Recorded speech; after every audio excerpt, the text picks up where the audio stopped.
વિદ્યાર્થી મિત્રો, હું ભૂમિ પુરોહિત ટેલેન્ટ એજ્યુકેશન એકેડમીમાંથી આજે આપણે ધોરણ 12 માં અર્થશાસ્ત્રમાં ચેપ્ટર નંબર 1 જોઈશું, જે છે અર્થશાસ્ત્રમાં આલેખ. અર્થશાસ્ત્રમાં આલેખનો શું મહત્વ છે એ વિશે આપણે આજે આ ચેપ્ટરમાં ભણીશું. સૌપ્રથમ પહેલા આપણે જોઈશું આકૃતિ અને આલેખનો અર્થ. આકૃતિ અને આલેખનો અર્થ અર્થશાસ્ત્રમાં શું છે એ જોઈશું. તો આકૃતિ સામાન્ય રીતે અવલોકિત માહિતીનું ચિત્ર દ્વારા પ્રતિનિધિત્વ એટલે આકૃતિ. આપણે કોઈ પણ વસ્તુને અવલોકન કર્યા બાદની જે પણ માહિતી આપણને મળે છે એ માહિતીને આપણે આકૃતિ દ્વારા દર્શાવીએ તો તેને આપણે આકૃતિ કહીએ છીએ. આકૃતિઓનો ઉપયોગ વિજ્ઞાપન કંપનીઓ આકર્ષણ ઊભું કરવા, રાજ્ય માહિતી આપવા, સામાજિક સંસ્થાઓ જાગૃતતા ફેલાવવા માટે કરે છે. આકૃતિનો ઉપયોગ કેવી રીતે કરે છે કે ભાઈ વિજ્ઞાપન કંપનીઓ આકર્ષણ ઊભું કરવા કે પોતાના ગ્રાહકોને આકર્ષવા માટે કરે છે. ત્યારબાદ છે રાજ્ય માહિતી આપવા.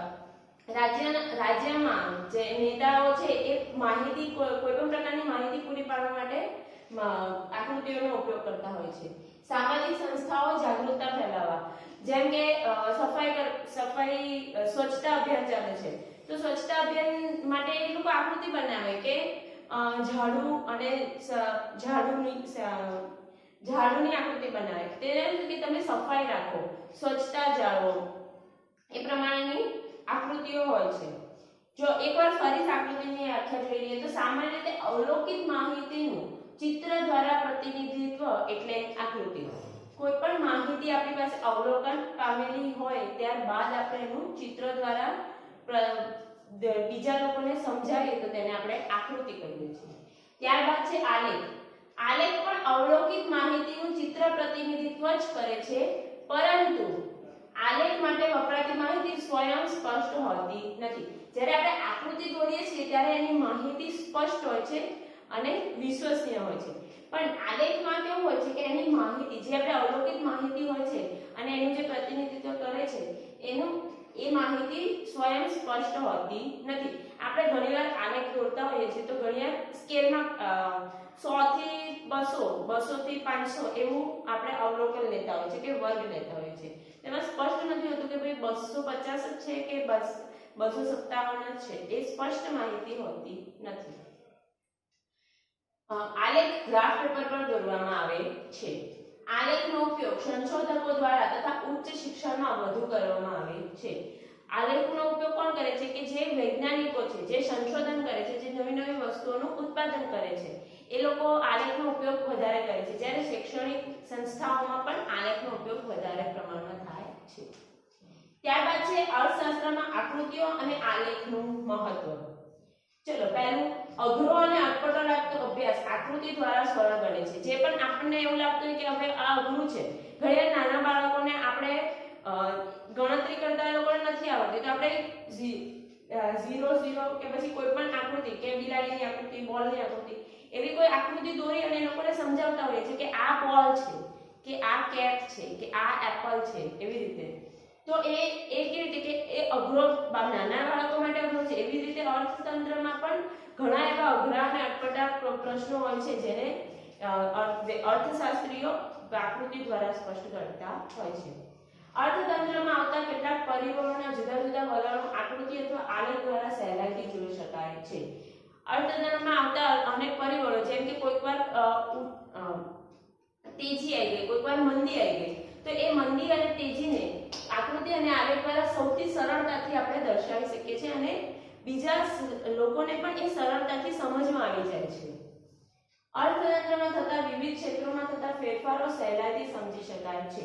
ક્ષેત્રો મતલબ કે શિક્ષણ ક્ષેત્ર છે, ખેતી ક્ષેત્ર છે, વ્યવસાયિક ક્ષેત્ર છે, ઉદ્યોગ ક્ષેત્ર છે, એમાં ઘણીવાર તેજી મંદી આવતી હોય છે, ઉતાર ચઢાવ આવતા હોય છે. તો એને સમજાવવા માટે આપણે આકૃતિ અને આલેખ દ્વારા સૌથી સરળતાથી લોકો સુધી આપણો સંદેશો મોકલી શકીએ છીએ. સરખામણી કરી શકાય છે, જેમ કે વર્ગો, પ્રદેશો, ક્ષેત્રો, કોઈ પણ વર્ગોનો સરખામણી કરી શકાય. કમ્પેરિઝન મતલબ કે કોઈ પણ બે વસ્તુનું સારામાં સારી રીતે સરખામણી કરવી હોય તો એ આપણને આલેખ દ્વારા ખબર પડે છે. આપણે આ ચેપ્ટરમાં આગળ જોઈશું કે ભાઈ સ્તંભાકૃતિ, આસપાસની આકૃતિ, વિભાજિત સ્તંભાકૃતિ. તો 5 પાસેની આકૃતિ શું છે કે બે વર્ગ છે, એક છે છોકરી અને એક છે એક છોકરીનો વર્ગ છે, એક છોકરાઓનો વર્ગ છે. તો છોકરી કરતા છોકરાઓ કેટલા વધારે છે સમાજમાં એને દર્શાવવું હોય તો આપણે આલેખ દ્વારા સૌથી સરળતાથી દર્શાવી શકીએ છીએ. પ્રદેશો, ગુજરાતમાં આટલું ઘઉંનું ઉત્પાદન થયું જ્યારે પંજાબમાં આટલું ઘઉંનું ઉત્પાદન થયું, એ બેવનું કમ્પેરિઝન કરવું હોય કે બેવની સરખામણી કરવી હોય તો આપણે આલેખ કે આકૃતિ દ્વારા સૌથી સરળતાથી કરી શકીએ છીએ. ક્ષેત્રો, ક્ષેત્રો કે ઉદ્યોગ ક્ષેત્ર છે, ખેતી ક્ષેત્ર છે, વ્યવસાય શિક્ષણ ક્ષેત્ર છે, એ ક્ષેત્રોમાં પણ આપણને કઈ જગ્યાએ સૌથી વધારે આપણને અર્થતંત્રમાં સૌથી વધારે પૈસા ક્યાંથી આવે છે એ જોવું હોય અથવા કોઈ પણ બીજી કોઈ પણ સરખામણી કરવી હોય તો આપણે આકૃતિ અથવા આલેખ દ્વારા કરી શકીએ છીએ. અર્થતંત્રમાં કેટલી અઘરી બાબતોને સમજવી સમજાવવી સરળ બને છે.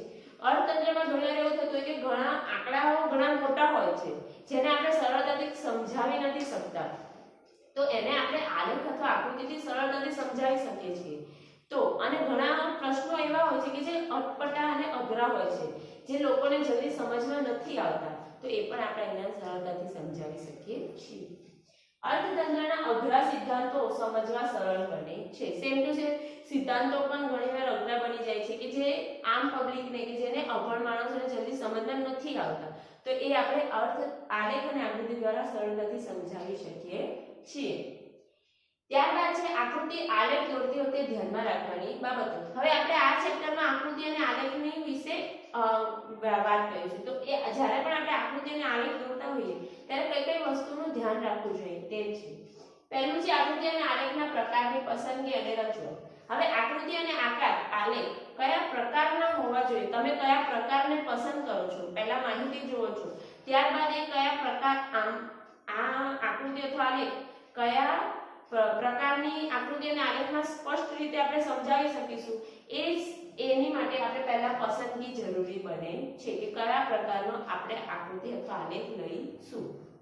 સ્પષ્ટતા, ચિત્રની રજૂઆત સ્પષ્ટ અને સ્વચ્છ હોવી જોઈએ. જે પણ આપણે આકૃતિ અથવા આલેખ દોરીએ તે સ્પષ્ટ હોવો જોઈએ, તેમાં કોઈ ગૂંચવણ ના હોવી જોઈએ. ઘણીવાર એવું થાય કે આકૃતિ અને આલેખ સાદો દોરી કરે પણ ખબર જ ના પડે કે ભાઈ આમાં કરવાનું શું છે, આ કઈ માહિતી દર્શાવે છે કે કયા પ્રદેશની માહિતી દર્શાવે છે, તો એ આપણે સ્પષ્ટ હોવું જોઈએ.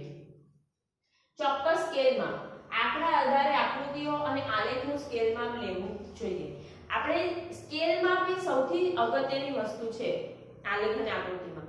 તમે જ્યારે ગ્રાફ દોરો છો, તમે 12મા ધોરણમાં ભણો છો એટલે તમે અત્યાર સુધી ઘણા બધા આલેખ ગ્રાફ દોરતા આવ્યા છો, તો તમને ખબર હશે કે x અને y ધરી પર આપણે અમુક સ્કેલમાં લેતા હોઈએ છીએ કે ભાઈ 0 10 20 30 અને બીજી બાજુ પણ y ધરી પર પણ એવી રીતે સ્કેલમાં લેતા હોય છે. એ કઈ રીતે લેતા હોય છે, જે આપણી પાસે માહિતી છે એ માહિતીને આધારે એ આલેખમાં આપણે બધા આંકડાઓ આવરી લઈશું એવી રીતે આપણે એ ચોક્કસ સ્કેલમાં વડે આપણે લેતા હોઈએ છીએ.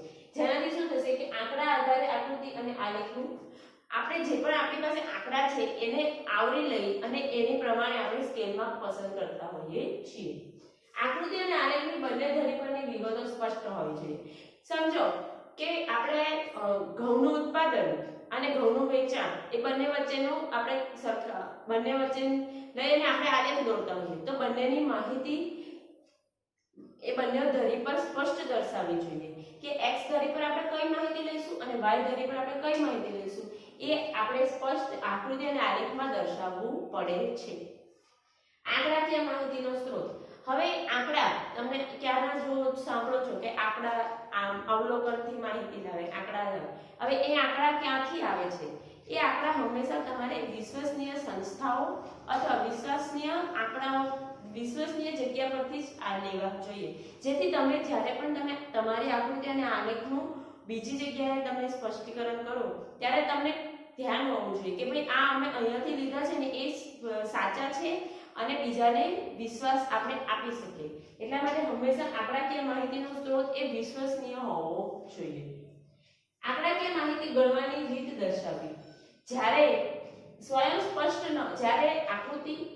માહિતી સ્વયં સ્પષ્ટ ન હોય ત્યારે આપણે એની ગણતરી દર્શાવવી પડે છે. તમે 11મા ધોરણમાં જોયું હશે કે આપણે સ્ટેટમાં અમુક ગ્રાફ્સ આવતા હતા, એમાં તમે શું કરતા હતા કે આલેખ પોથીમાં જ તમે બીજી બાજુ એક ગણતરી બતાવતા હતા અને ગણતરી કર્યા બાદ તમે આલેખ દોરતા હતા.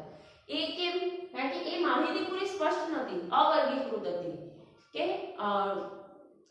એટલા માટે એ આપણે શું કરતા હતા કે એને પહેલા સ્પષ્ટ બનાવતા હતા, ત્યારબાદ આપણે એને આલેખ દોરતા હતા.